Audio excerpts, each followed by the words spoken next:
On February 28, 2026, Iran claimed it had struck the USS Abraham Lincoln with 4 ballistic missiles.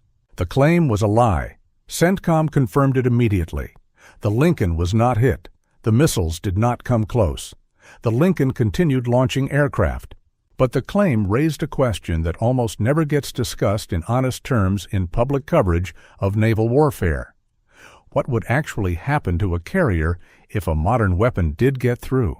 Not the propaganda version, where a single missile sinks a 100,000-ton warship in a fireball. Not the opposite extreme, where carriers are presented as essentially indestructible. The real answer, based on naval architecture, damage control doctrine, and the physics of what weapons in water actually do to steel structures. The answer is complicated, counterintuitive, and important. Because understanding what a carrier can absorb and what it cannot absorb is essential to understanding why carrier strike group commanders make the decisions they make, why carriers operate where they operate, and what the actual stakes are when the United States deploys one of these ships into a contested environment. Start with the basic physics of ship damage. The fundamental question when a weapon strikes a ship is not whether the explosion is large or small. It is where the explosion occurs relative to the ship's structure and what it does to the ship's ability to function. A carrier is not a uniform object. It is a city divided into thousands of separate compartments, each sealed from its neighbors by watertight bulkheads and flooding-resistant hatches. If one compartment floods, the flooding is contained. The ship continues to float. If 10 compartments flood, the ship lists but still floats. The naval architecture of a modern aircraft carrier is designed specifically to contain damage and maintain buoyancy even after severe hits. The USS Abraham Lincoln itself underwent full ship shock trials in 1987, where large explosive charges were detonated at close range to the hull to test the ship's ability to survive underwater explosions. The ship remained fully operational. The shock trials are a standard part of new class testing. The USS Gerald R. Ford underwent its own shock trials in 2021 with live explosive charges detonated 300 feet from the hull. Post-trial assessment confirmed the ship remained mission-capable. The ships are built to absorb punishment. That is part of the design requirement. But absorbed does not mean unaffected. And there is a concept in naval warfare called a mission kill that is more relevant to modern carrier vulnerability than the question of whether a carrier can be sunk. A mission kill is an outcome where a ship is not sunk but is rendered unable to perform its primary combat function. For an aircraft carrier, the primary combat function is generating sorties, launching aircraft, recovering them, rearming and refueling them, and launching them again. A carrier that can float but cannot launch aircraft is not a carrier in any operationally meaningful sense. It is a very large, very expensive, very heavily crewed vessel that is contributing nothing to the fight. What would it take to mission kill a carrier without sinking it? The flight deck is the most vulnerable critical system. It is also the largest and most exposed part of the ship. An explosion on or near the flight deck that creates a significant crater would ground aircraft operations until repairs could be made. The deck has to be structurally sound for the enormous forces of catapult launches and arrested landings. Even a relatively modest structural compromise in the right location could take the flight deck offline. The catapult systems are a related vulnerability. The EMALS systems on Ford-class carriers are, as documented extensively in official testing reports, mechanically complex and sensitive to shock. The steam catapults on Nimitz-class carriers are more robust mechanically, but are also vulnerable to damage that affects the steam supply or the catapult track itself. The arresting gear is similarly critical. If the 4 arresting wires across the landing area are damaged, aircraft cannot recover aboard. They must divert to land bases. In a contested environment where land bases may not be available, an inability to recover aircraft limits flight operations to one-way strikes, which is not a sustainable posture. The weapons elevators are a third vulnerability. Getting ordnance from the magazines deep in the ship's hull to the flight deck requires functioning elevators. If the elevators are damaged, ordnance handling becomes a bottleneck that limits the sortie rate even if aircraft can physically launch and recover. None of these mission-kill vulnerabilities require sinking the carrier. They require precision damage to specific systems. A weapon that detonates in the right place on a carrier can take it out of the fight without sending it to the bottom. This is exactly the scenario that carrier doctrine is designed to minimize. The Lincoln operating 700 kilometers from Iran, the Ford staying in the Mediterranean rather than entering the Persian Gulf, the constant maneuvering at 30 knots in unpredictable patterns. Every positioning decision is made partly in response to the mission kill threat, not just the sinking threat. The human dimension of carrier damage is the part that almost never gets discussed. The USS Abraham Lincoln has a crew of approximately 5,000 people. They live in berthing compartments below the flight deck, in engineering spaces deep in the hull, in maintenance shops, in the Combat Information Center, in the galley, in medical. They work 12-hour shifts in spaces that are loud, hot, and physically demanding. When they are not on watch, they are sleeping in racks stacked 3 high in compartments that hold dozens of people. A weapon that detonates inside one of those berthing compartments does not generate the kind of dramatic explosion imagery that Iranian propaganda was trying to create. It kills people in their sleep. It maims people who were walking through a passageway. It creates fires in confined spaces that are extremely difficult to fight. It sends shockwaves through the hull that injure people in adjacent compartments who were not directly in the blast zone. The damage control teams aboard a carrier train continuously for exactly these scenarios. The Navy's damage control doctrine is built on the principle that the crew is the last line of defense. Every sailor aboard a carrier receives basic damage control training. Specialized damage control teams are trained in firefighting, flooding control, and casualty care. The ship carries firefighting equipment, portable pumps, and emergency patch materials, specifically for the scenario where a weapon gets through and crew members have to keep the ship alive while it is being damaged. During Operation Epic Fury, the Lincoln's crew was at heightened damage control readiness throughout the operation. Watertight hatches were dogged. Flooding boundaries were established. Damage control teams were stationed throughout the ship rather than centralized.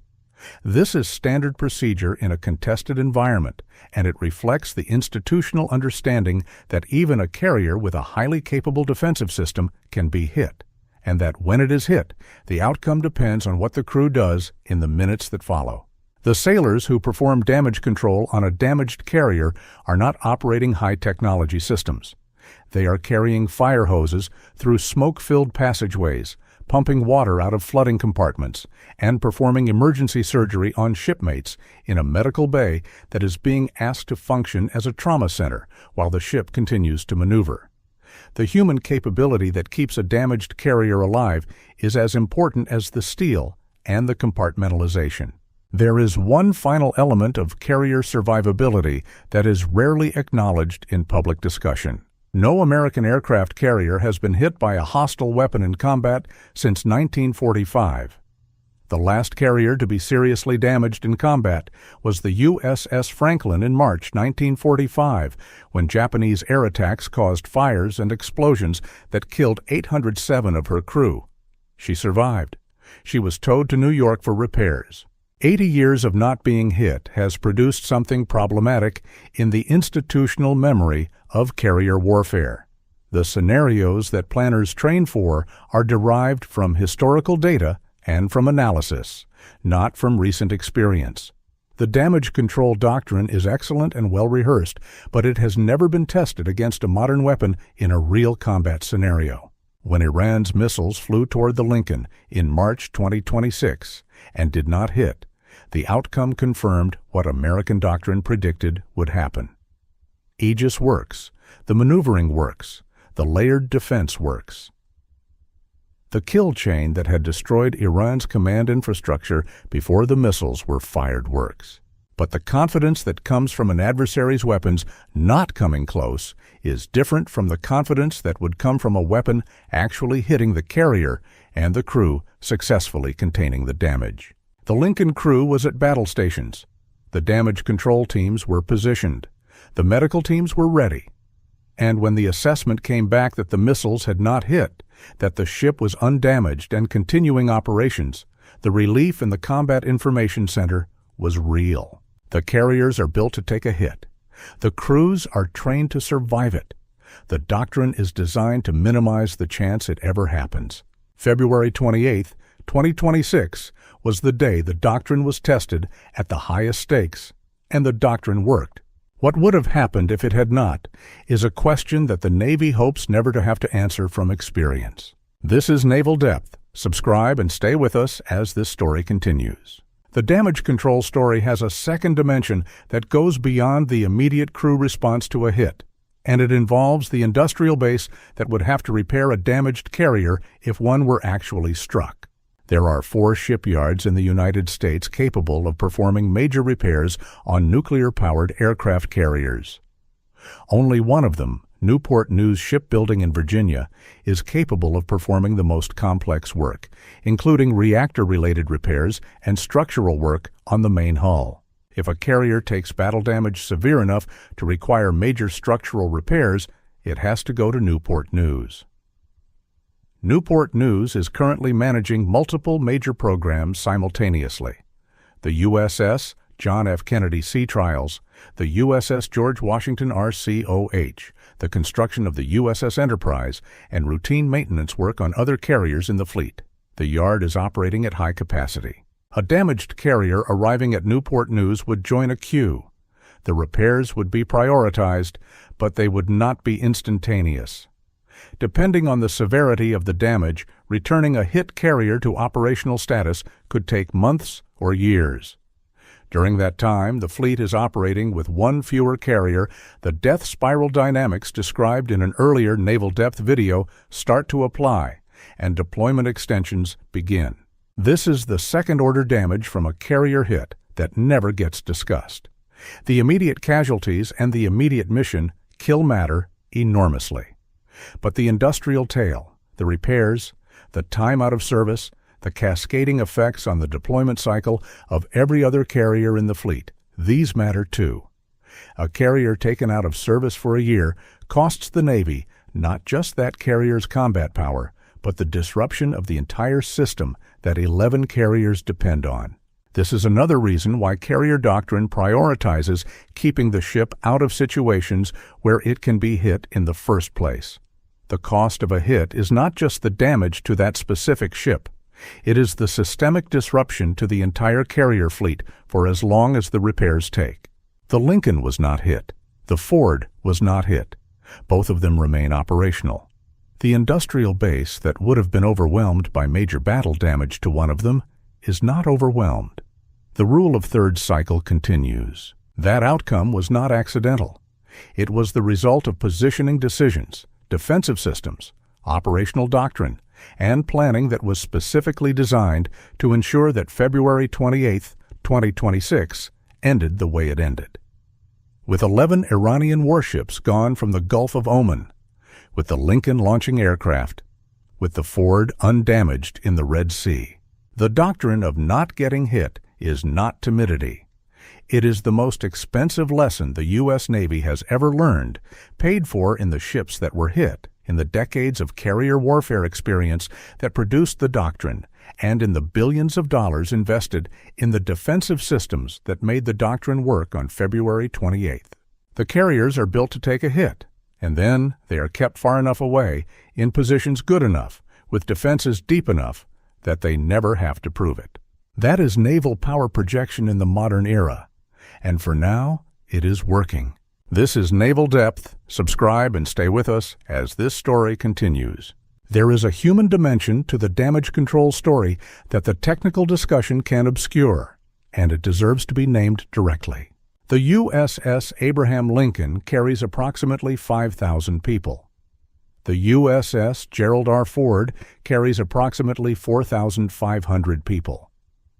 The combined crews of the two carrier strike groups that participated in Operation Epic Fury numbered in the tens of thousands, counting the destroyer crews, the air wing personnel, the logistics ships, and the submarines operating in support.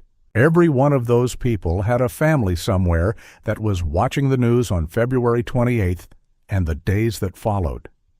Every one of them had someone at home who saw Iran's claims that the Lincoln had been hit by 4 ballistic missiles, who saw the fabricated videos of a carrier on fire, who spent hours not knowing whether the claim was true. The damage that a weapon does to a ship is measurable. The damage that uncertainty does to the families of the people aboard that ship is not. The sailor's spouse watching Iranian state media claimed that the carrier was hit before CENTCOM had issued its denial, experienced those hours of uncertainty as real. The claim was false, but the fear was real. CENTCOM's rapid and unequivocal denial, the photographs released showing the Lincoln fully operational, the video of F/A-18S taking off and landing. All of these were not just information warfare responses to Iranian propaganda. They were also messages to the families of the people aboard both carriers. The ship is fine. Your person is fine. The Iranian government is lying. That is a dimension of naval warfare that does not appear in any tactical manual, but that matters enormously to the institution's relationship with the people who serve in it and the families who wait for them. The Lincoln was not hit. The families got the right news. The damage control teams that had been at their stations never had to prove their training in combat. The doctrine worked. The people are safe. The fleet is intact. For now. This is Naval Depth. Subscribe and stay with us as this story continues.